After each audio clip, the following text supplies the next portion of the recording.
नमस्कार, मी स्नेहिल. आरोग्यम धनसंपदामध्ये आपलं पुन्हा एकदा स्वागत. राग, संताप किंवा ताणतणावांचा आपल्या मनावर होणारा परिणाम प्रभावीपणे व्यक्त करणारा शब्द म्हणजे ब्लड प्रेशर. हेच ब्लड प्रेशर जर का वाढलं तर त्याचे दुष्परिणाम आपल्या शरीरावर कसे होतात, यावर काही उपचार केले पाहिजेत. याच संदर्भात आज आपण माहिती घेणार आहोत आरोग्यम धनसंपदामध्ये.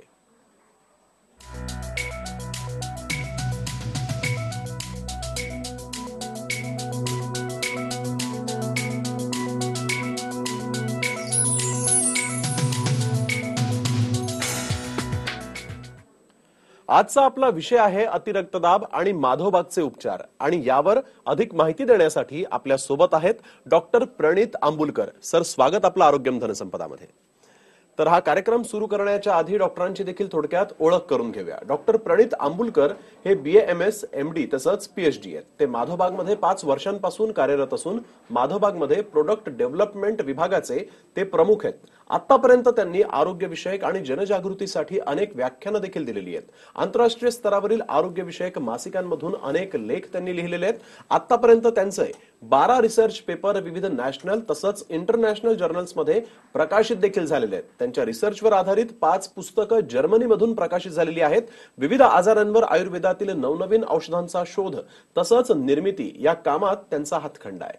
त्यांची औषधं आणि थेरपीच्या माध्यमातून आतापर्यंत माधवबागमधील 1 लाखांहून अधिक रुग्ण निरोगी आरोग्याचा लाभ घेत आहेत. जागतिक आरोग्य संघटनेच्या ताज्या आकडेवारीनुसार भारत ही हृदयरोगाची जागतिक राजधानी बनू पाहतीये. सर्वात घातक गोष्ट म्हणजे हृदयविकाराचा रिस्क फॅक्टर पैकी ब्लड प्रेशर, मधुमेह हे सर्वात जास्त पसरलेले आजार आहेत. त्यामुळे माधवबागनं त्यावरच लक्ष केंद्रित करून परिणामकारक चिकित्सा संशोधित केलेली आहे आणि रुग्णांसाठी देखील ती उपयुक्त ठरते. सर, अतिशय दीर्घ असा परिचय आपला. नेमका हा उच्च रक्तदाब म्हणजे काय आणि रक्तामधले हे बदल कसे होतात? सोपं सांगायचं झालं तर रक्त जे आहे आपल्या रक्तवाहिन्यांमधून वाहणारं त्याचा रक्तवाहिनींवर पडणारा दाब म्हणजे रक्तदाब.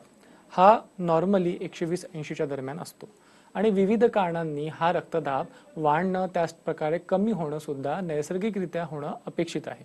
उदाहरणार्थ, आपल्याला स्ट्रेस आलेला असेल त्यावेळेस रक्तदाब थोडंसं वाढणं अपेक्षित आहे. ज्यावेळेस आपण झोपेत असतो त्यावेळेस हा रक्तदाब कमी होणं अपेक्षित आहे. पण ज्या वेळेस हा रक्तदाब नॉर्मल पातळी सोडून वाढलेल्या अवस्थेमध्येच राहतो, परत नॉर्मल पातळीला येऊ शकत नाही आणि असली स्थिती कायमस्वरूपी राहते, त्या परिस्थितीला आपण उच्च रक्तदाब असं म्हणतोय. सध्या आपल्या भारतामध्ये जवळपास 25% ग्रामीण पॉप्युलेशन आणि 33% शहरी पॉप्युलेशन ही उच्च रक्तदाब या आजाराने पीडित आहे. आणि यात तुम्हाला सांगू इच्छितो की होणाऱ्या टोटल मृत्यूंपैकी जवळपास 11% मृत्यू हे उच्च रक्तदाबाशी सरळ निगडीत असतात. आणि जे स्ट्रोक म्हणजे पॅरालिसिस असल्या प्रकारचा जो मेंदूतून होणारा स्ट्रोक आहे, जवळपास 29% केसेस या उच्च रक्तदाबाशी निगडीत असतात. आणि होणाऱ्या संपूर्ण हार्ट अटॅक्स पैकी जवळपास 24% घटना ह्या उच्च रक्तदाबाशी निगडीत असतात. तर असल्या प्रकारे हा हार्ट डिसीज जो आहे तो उच्च रक्तदाबाशी पण निगडीत आहे. आणि त्याचमुळे उच्च रक्तदाबाबद्दल माहिती असणं, त्याच्या उपचारांबद्दल माहिती असणं हे आजच्या तारखेला फार गरजेचं झालंय. बिलकुल. सर, अतिरक्तदाबामुळे काय शरीरावर दुष्परिणाम होतात? तसं बघायला गेलं तर अतिरक्तदाब हा आत्ता असेल तर लक्षणं अशी विशेष काही आढळत नाहीत. पण ही असली परिस्थिती दीर्घकाळापर्यंत राहिली तर आपल्या शरीरातले महत्त्वपूर्ण अवयव जसं की हृदय, मेंदू, किडनी, डोळे यांच्यावर फार वाईट परिणाम होतो. दीर्घकाळ राहणाऱ्या रक्तदाबामुळे, उच्च रक्तदाबामुळे तुम्हाला हृदयामध्ये हार्ट अटॅकची संभावना वाढते. त्याचप्रमाणे हृदयाची कार्यक्षमता कमी होते. कंजेस्टिव्ह कार्डियक फेल्युअर नावाचा आजार होऊ शकतो. डोळ्यांमधलं जे दृष्टीपटल आहे त्याला आपण रेटिना म्हणतो, त्याची हानी होते, दृष्टी जाऊ शकते. त्याचप्रमाणे किडनी निकामी होण्याचा धोका असतो. मेंदूला सुद्धा याचा फार धोका होण्याची शक्यता असते. दीर्घकालीन उच्च रक्तदाबामुळे मेंदूची स्मरणशक्ती, कार्यक्षमता कमी होत असते. त्याचप्रमाणे मग आपण जसं बोललो की हार्ट अटॅक, स्ट्रोक, पॅरालिसिसचा स्ट्रोक असल्या घटनांची सुद्धा फार शक्यता उच्च रक्तदाबामुळे असते. जी सर, जर कधी औषधं घेऊन रक्तदाब नियंत्रणात राहत असेल तर मग उपचारांची गरज आहे का, किंवा उपचार मग घ्यायला हवे? बरोबर, हा तुम्ही फार मोठा एक प्रश्न घेतलेला आहे, महत्वाचा. बघा, ज्यावेळेस आपण उच्च रक्तदाब म्हणतोय आणि त्याच्या कारणाबद्दल आपण ज्यावेळेस बघायला जाऊ त्यावेळेस असं लक्षात येत असतं की आपली एकंदरीत जी जीवनशैली आहे, लाईफस्टाईल जी आहे ती आणि उच्च रक्तदाब हे फार निगडीत असतात. आणि ज्यावेळेस आपण असल्या प्रकारच्या जीवनशैलीमुळे या आजारामध्ये लँडअप होतो, त्यावेळेस फक्त तो जो ब्लड प्रेशरचा आकडा आहे, उदाहरणार्थ माझं ब्लड प्रेशर काहीतरी वाढीव 160-100 आहे, तर तो आकडा आपल्याला ट्रीट करायचा आहे की आजार आपल्याला ट्रीट करायचा आहे, हा एक फार मोठा समजून घेण्याचा मुद्दा आहे. ज्यावेळेस आपण ब्लड प्रेशरसाठी ट्रीटमेंट घेत असतो, म्हणजे गोळी घेत असतो, आणि ते घेऊन आपलं ब्लड प्रेशर नॉर्मल राहतंय असं समजून आपण निश्चिंत होत असतो, त्यावेळेस लक्षात घ्या की आपण फक्त त्या लक्षणाची, तो जो काही आकडा आलेला आहे ब्लड प्रेशरचा, तेवढ्या त्या आकड्याची फक्त आपण ट्रीटमेंट करतोय.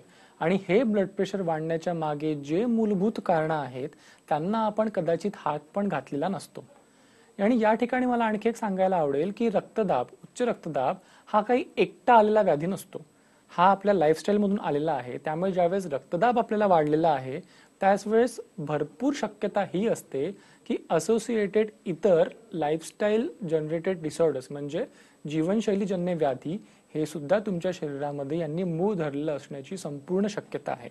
त्यामुळे मला ब्लड प्रेशर आहे, मी ब्लड प्रेशरची गोळी घेऊन माझं ब्लड प्रेशर नॉर्मल राहतंय, हे एक प्रकारे गफलतीत राहणं होईल. गोळी घेणं हे बऱ्याच वेळा आवश्यक असतं ज्यावेळेस आपल्याकडे इमर्जन्सी कंडिशन असते, पण गोळी ही आपल्या मदतीसाठी बनलेली आहे की आता बाबा रे तुमचं ब्लड प्रेशर गोळी घेऊन नॉर्मलाइज आलेलं आहे, मध्यंतरी तुम्हाला जो वेळ मिळालेला आहे तो कशासाठी मिळालेला आहे की आपण मूळ कारणाला ऍड्रेस करून मुळापासून हा आजार घालवावा.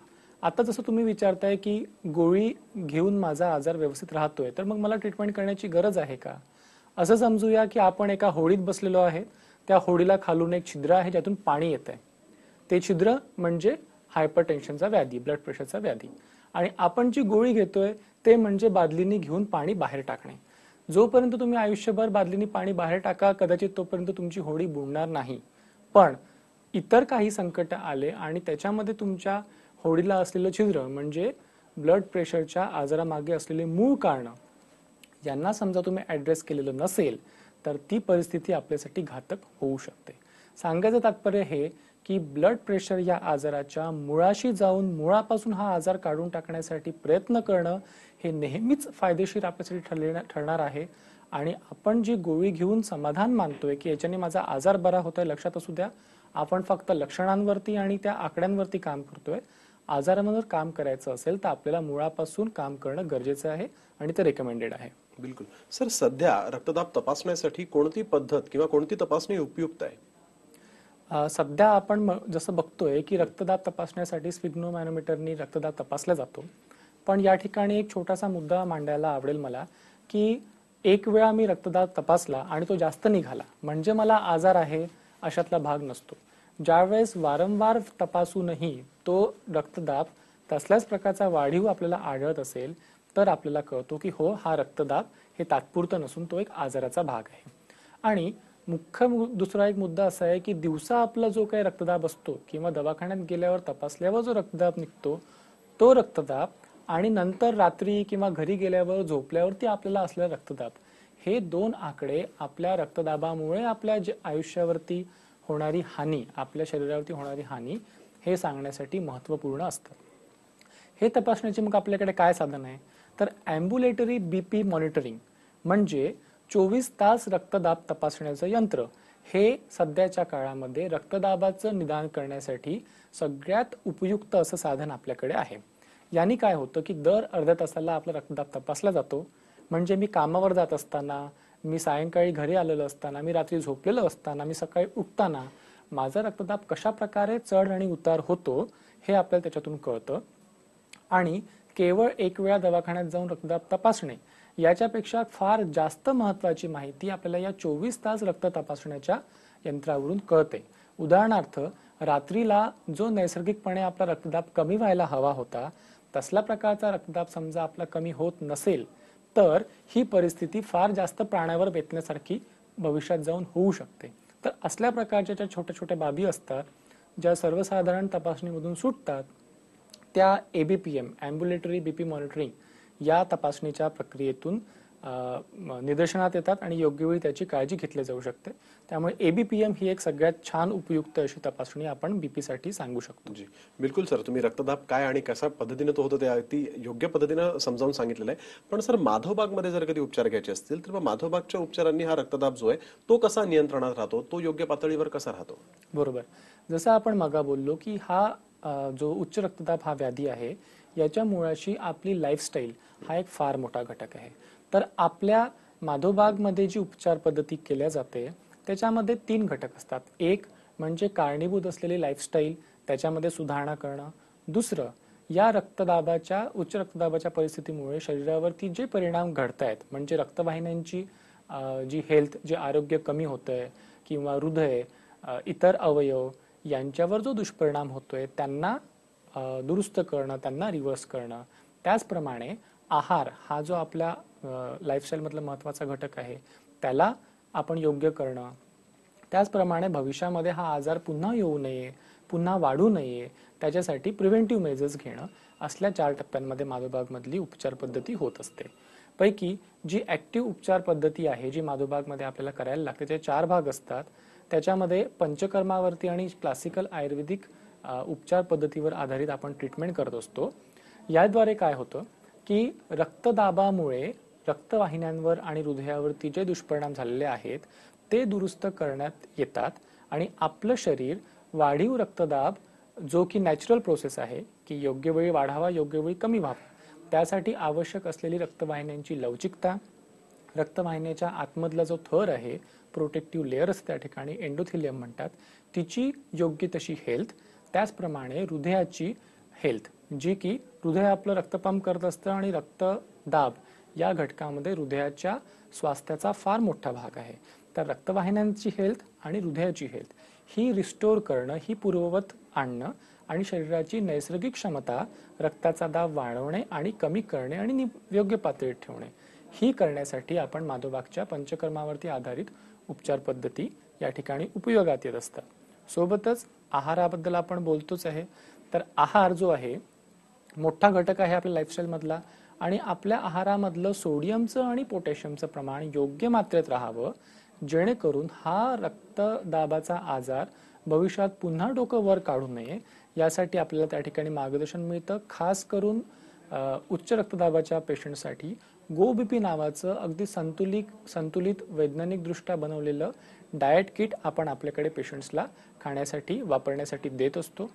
त्याचप्रमाणे योगासनं, दैनंदिन जीवनामध्ये करण्याचा व्यायाम यांच्याबद्दल पण आपण त्या ठिकाणी मार्गदर्शन देत असतो आणि सोबतच आवश्यक असलेली आयुर्वेदिक औषधी या ठिकाणी पेशंटला देत असतो, जेणेकरून हा आजार मुळापासून जावा आणि भविष्यात पुन्हा हा आजार परत येऊ नये, या ठिकाणी आपण आयुर्वेदिक उपचार पद्धती माधवबागची स्पेशली डिझाईन केलेली आहे हायपरटेन्शनच्या पेशंटसाठी, ती वापरत असतो. बिलकुल सर, अनेकदा असं आपण ऐकिवात असतो की जर कधी जास्त विचार केला तर BP हाय होतं, BP शूट होतं.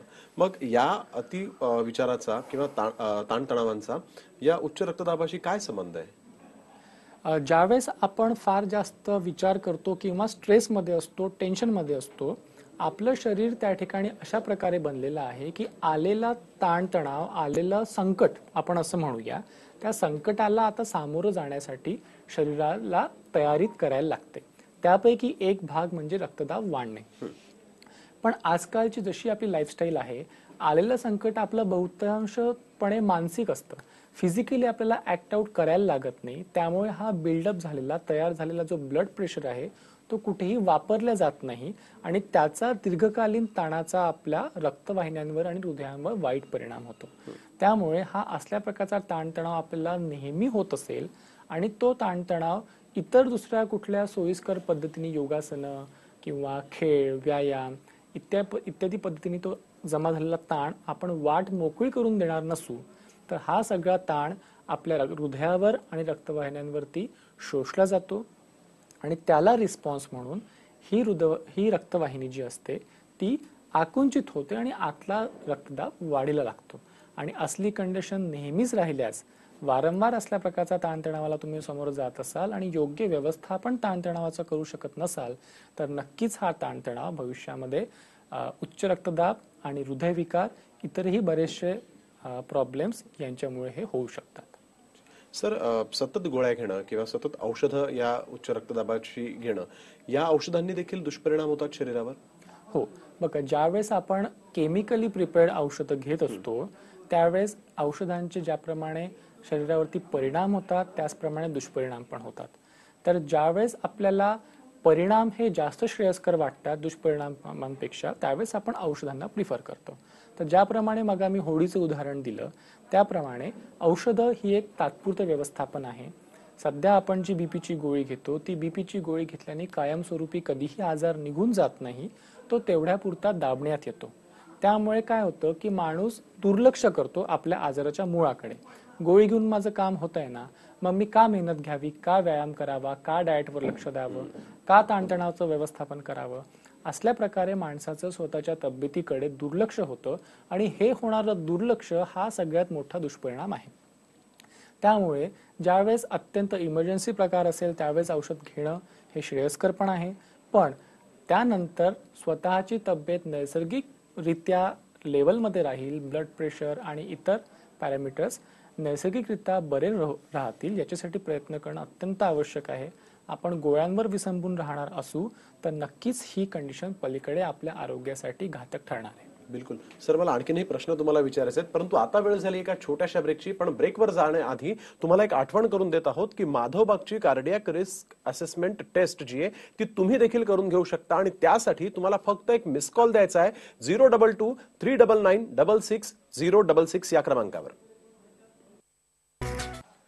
ब्रेक नंतर आरोग्यम धनसंपदामध्ये आपलं पुन्हा एकदा स्वागत. आजचा आपला विषय आहे अतिरक्तदाब आणि माधवबागचे योग्य उपचार. आणि यावर माहिती देण्यासाठी आपल्या सोबत आज आरोग्यम धनसंपदाच्या या स्टुडिओमध्ये आलेले आहेत डॉक्टर प्रणित आंबुलकर. सर, पुन्हा एकदा आपलं स्वागत. सर, पंचकर्म ने कशा पद्धतीनं या अति उच्च रक्तदाबावर आपल्याला विजय मिळवता येऊ शकतो किंवा याच्यावर हा उपचार म्हणून पंचकर्म किती फायद्याचे आहेत? बरोबर. तर आपण उच्च रक्तदाबासाठी जी पंचकर्म करतोय त्याच्यामध्ये centripetal oleation, thermal vasodilatation, thoracic drip आणि पर रेक्टल ड्रग ऍडमिनिस्ट्रेशन असल्या 4 प्रकारचे उपचार आपण हायपरटेन्शनसाठी करायला घेत असतो. तर या चौघांचाही एक सम्मिलित काय फरक पडतो तो मी तुम्हाला सांगतो की आपल्या शरीरामधल्या ज्या रक्तवाहिन्या असतात त्या रक्तवाहिन्या कालांतराने कठीण व्हायला लागतात, म्हणजे स्टिफ व्हायला लागतात.